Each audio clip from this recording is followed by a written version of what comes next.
This is pure anti-Semitism.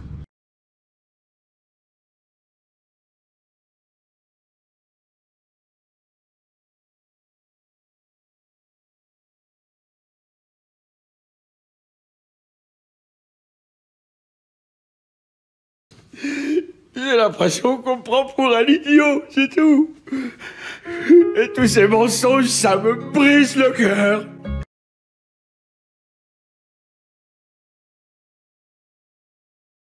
La vidéo que je vais vous présenter aujourd'hui est inimaginable.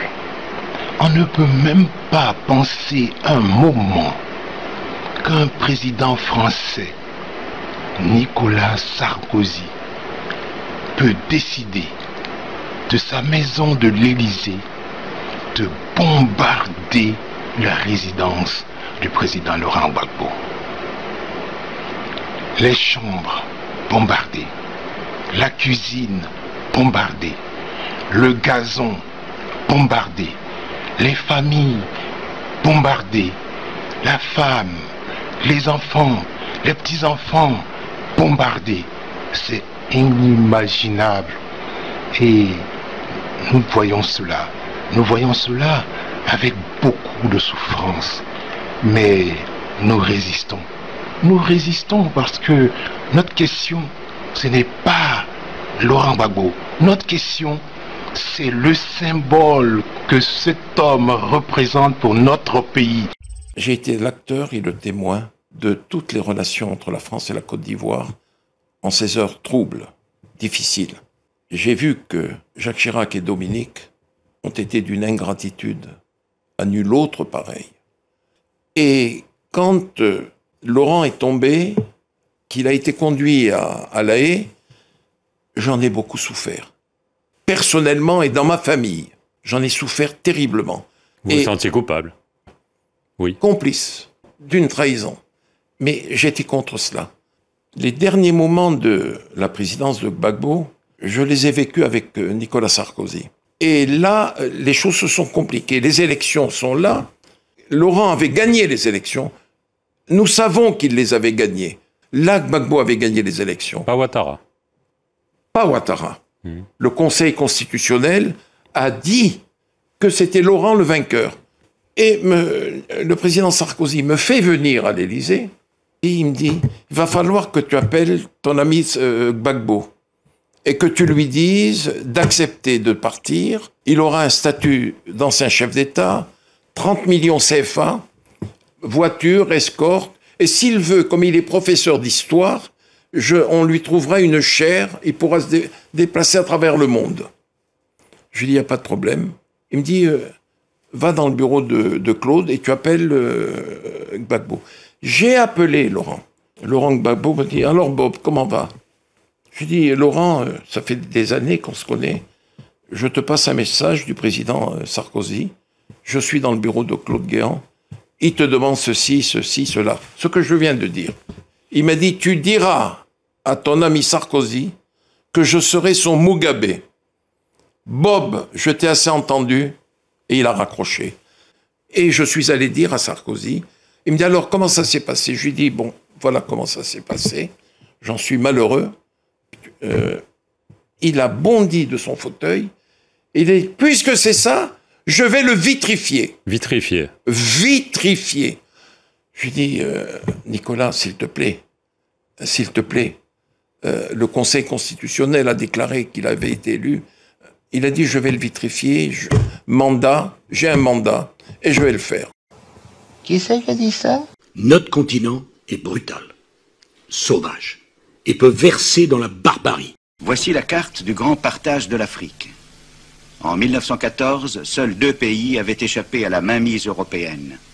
Le Libéria à l'ouest et l'Éthiopie à l'est. L'Angleterre s'était taillé la part du lion, l'Égypte et le Soudan au nord, l'immense richesse de l'Afrique du Sud, des colonies de valeur comme la Rhodésie et le Kenya, et des territoires fortement peuplés comme le Nigeria et la Côte de l'Or. La France occupait l'Algérie depuis 1830.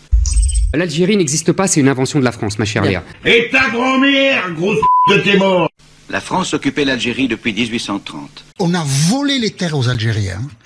On a Qu'ils ont récupéré, il faut aussi fêter l'indépendance des Algériens. On a empêché la scolarisation de 5 générations d'Algériens et on a lancé du napalm sur les villages algériens. Nous devons des excuses, Pascal? Mais t'as de la merde dans les yeux, espèce de connard! Notre continent est brutal, sauvage, et peut verser dans la barbarie. À présent, après de nouvelles guerres de conquête, elle ajoutait d'autres colonies à son empire au sud du Sahara, y compris l'île de Madagascar. Le petit Portugal se taillait à 2 vastes colonies, l'Angola et le Mozambique, tandis que l'Allemagne impériale s'empara du Cameroun et du sud-ouest africain et sur la côte orientale du Tanganyika. Le vaste bassin du Congo tomba entre les mains du roi Léopold de Belgique. L'Italie et l'Espagne complétaient le reste. La face du continent se trouvait intégralement modifiée. Alors ça, c'est injuste. C'est vraiment trop injuste.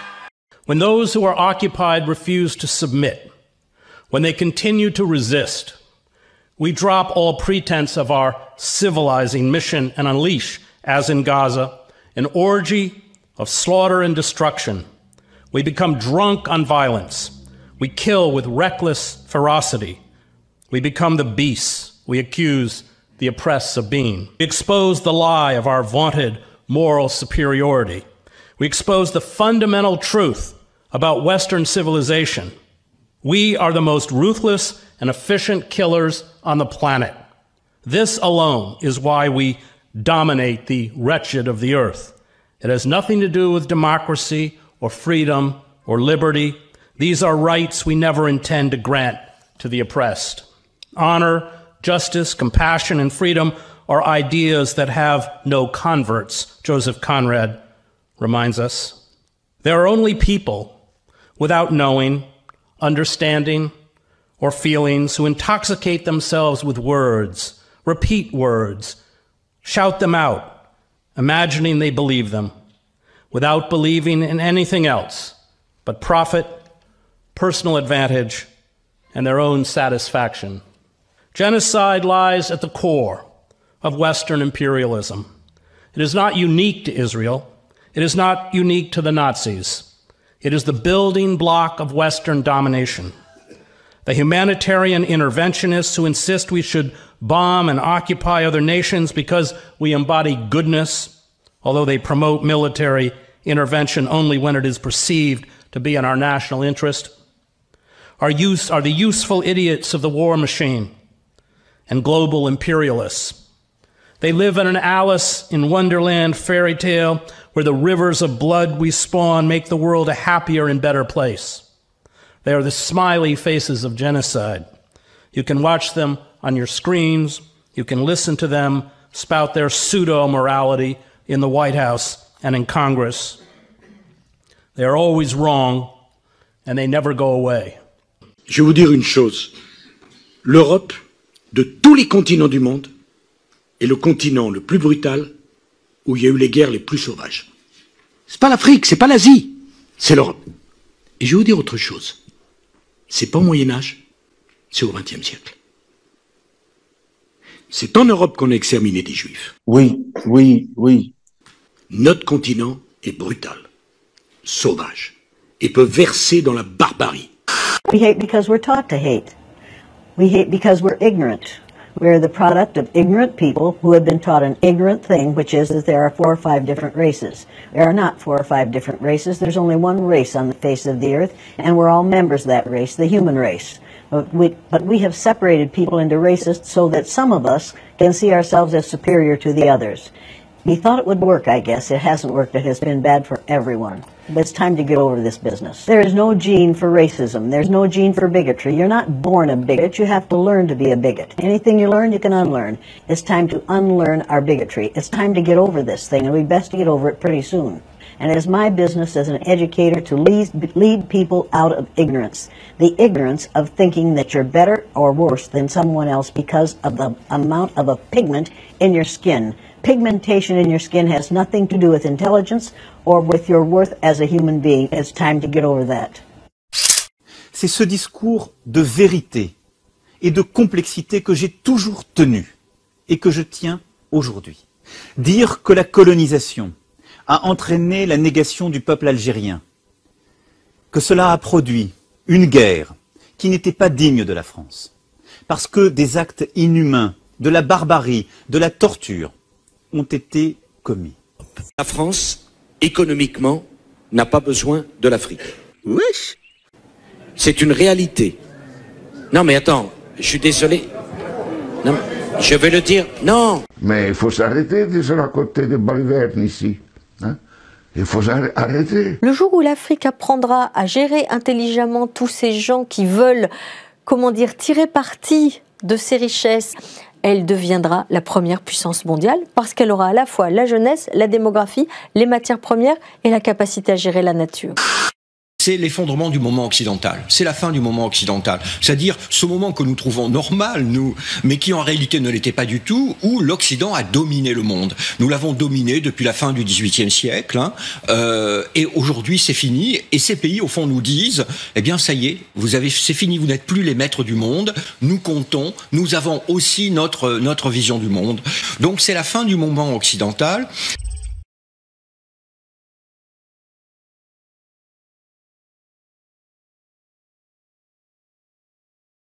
Voilà les drapeaux, vive les Verts! L'Algérie, mon amour, c'est pour toujours! Nous comptons, nous avons aussi notre vision du monde. Donc c'est la fin du moment occidental. Nous sommes dans une situation de crise majeure. Qu'est-ce que je vais devenir? Je suis ministre, je ne sais rien faire. Cette occasion nous tend les bras aujourd'hui, car un grand écrivain vient d'être arrêté en Algérie. Ce grand écrivain, c'est Boualem Sansal. Il a reçu le prix de la francophonie et le grand prix du roman de l'Académie française. Il incarne la dénonciation du totalitarisme, la puissance de la littérature et la foi en la vérité. C'est un intellectuel engagé qui combat ce que toute l'Europe devrait combattre. Et c'est cet homme que vient d'arrêter l'État algérien de manière scandaleusement arbitraire. Très bien. Ouais, parfaite. Rien à dire, rien à ajouter.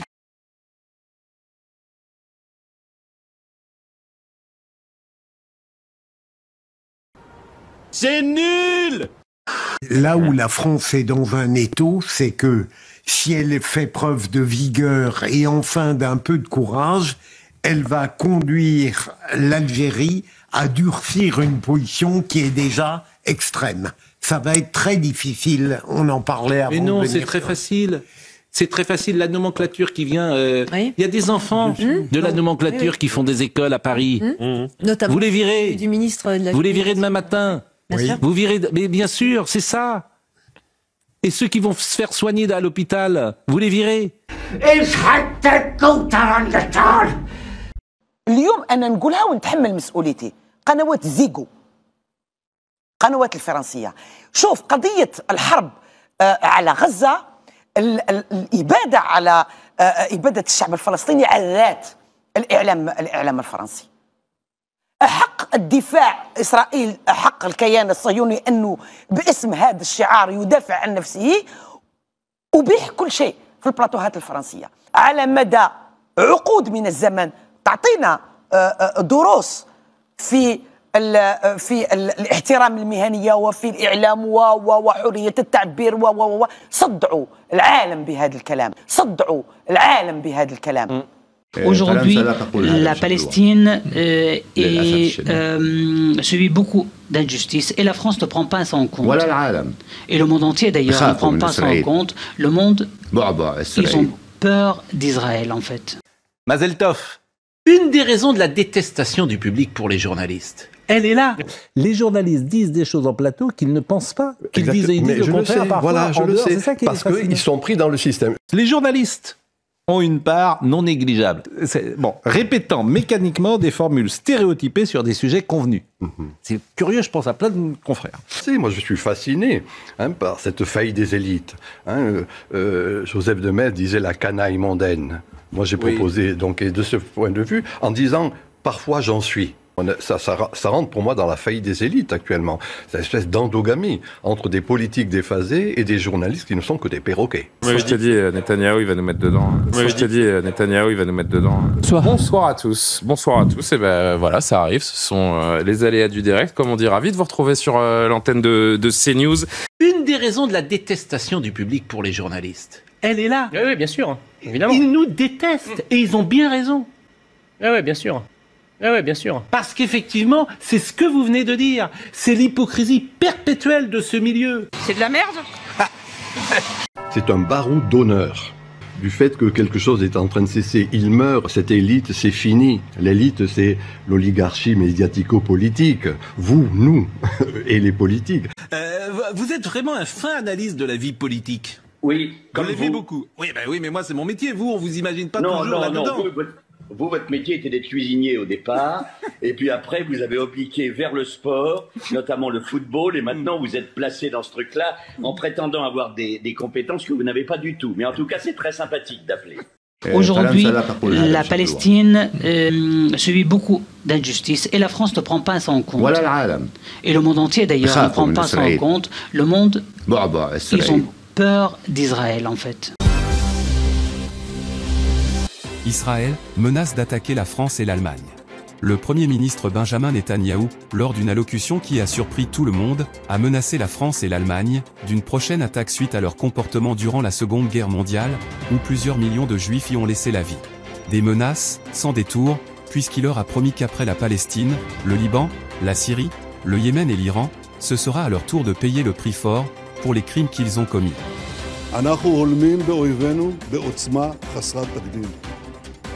אני מדגיש, זאת רק ההתחלה. אויבינו רק התחילו לשלם את המחיר. ואני לא אפרט מה שיבוא בהמשך. אבל אני מבטיח לכם, אזרחים יקרים, בסיומה של המערכה, כל אויבינו ידעו שזאת הייתה טעות איומה. מה שנעשה לאויבינו בימים הקרובים יהדהד אצלם מבחינתי בעלת חשיבות עליונה. לבסס את האחדות בעם. הפילוג בתוכנו נגמר. כולנו מאוחדים. וכשאנחנו מאוחדים, אנחנו מנצחים. Un discours guerrier et très inquiétant, qui a choqué et surpris tout le monde. Le Quai d'Orsay a immédiatement lancé un appel au recrutement d'urgence, notamment à tous les Français musulmans qui seraient les bienvenus. Un appel rejeté par le représentant de la communauté musulmane, expliquant que sa communauté avait peur d'être traitée d'antisémite, et qu'il serait plus judicieux d'envoyer Manuel Valls, les journalistes héroïques, tous les fachos d'extrême droite et de nommer Éric Ciotti, général en chef responsable de la défense nationale, et Jordan Bardella, commandant en chef des troupes d'élite, responsable des troupes d'intervention spécialisées, commandant des bérets verts, des bérets roses, et responsable des frontières. On apprend que suite à ce discours, des centaines de journalistes, accompagnés d'une centaine de politiques, auraient été aperçus à l'aéroport, fuyant le pays, afin de pouvoir organiser la résistance, depuis l'étranger. On est dans une période où de plus en plus de dirigeants ou de jeunesse africaine bombent le torse vis-à-vis de la France, en expliquant bien qu'ils ne sont pas contre le peuple français, mais contre la politique africaine ou le rôle des multinationales françaises, mais pas que, en Afrique. Depuis plusieurs années, partout, notre pays se comporte de manière arrogante et belliqueuse. Quand des pays ont encore aujourd'hui 7 à 8 enfants par femme, vous pouvez décider d'y dépenser des milliards d'euros, vous ne stabiliserez rien. Ça lui passe, il énerve tout le monde.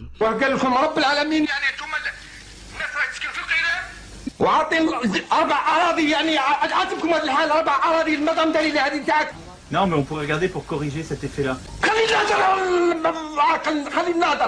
Une nullité absolue. Pour moi, quand je parle de lui, ça dit, il n'existe pas le truc là, il n'existe pas, M. Macron. On a assez de recevoir des leçons, ou du moins des leçons de la France. Alors que la France est à la base, on va dire, entre guillemets, de tous les maux de l'Afrique. Pas un conflit sur notre planète sans des armes made in France pour l'attiser et le rendre plus meurtrier. Du Yémen à l'Éthiopie, de la Birmanie au Sahel, du Haut-Karabakh à la Libye, notre pays arme très fréquemment le bras de la mort. C'est la signature française de ce début de siècle. Quel malheur. This is pure antisemitism. Et je ne dirai rien de nos amis algériens parce que je sais que le sujet est sensible. Ils écrasent les petites gens. Ils n'ont que ça. Ils ne voient pas, ils ne nous écoutent pas. Ils nous méprisent. Ce sont nos frères qui sont de l'autre côté de la Méditerranée, madame. Il faut les aider. Moi, je vous dis aujourd'hui, l'agriculture algérienne, aujourd'hui, elle est plus performante que l'agriculture française. Il y a un problème. Voilà. Donc on s'est foutu de leur gueule à un moment, les mecs, ils ont réagi. Avant, on leur vendait des pommes. Au bout d'un moment, on s'est un peu foutu de leur gueule et puis ils ont dit, voilà, on est en conflit. Le gouvernement algérien a dit, à partir de maintenant, on n'achète plus une pomme française. ben aujourd'hui ils sont complètement indépendants, ils produisent leurs pommes, ils ont refait des vergers et ils travaillent bien. Ils ont restocké de l'eau, ils ont fait... Alors que nous, on doit balancer toute la flotte dans la mer. Les citadins, ils pompent dans la nappe en nous disant « Ah, faut pas pomper dans la nappe, dans les bassines. » Ils font quoi les citadins? Ils pompent dans les nappes, ils chient dedans, ils le balancent dans la rivière et ils l'envoient dans la mer. Formidable, non? C'est ça le monde agricole français. De plus en plus, on mange mal en fait. Mais c'est pas qu'on mange mal, c'est qu'on est intoxiqué. Macron, on va l'avoir. Hein. Il est puissant, mais nous aussi.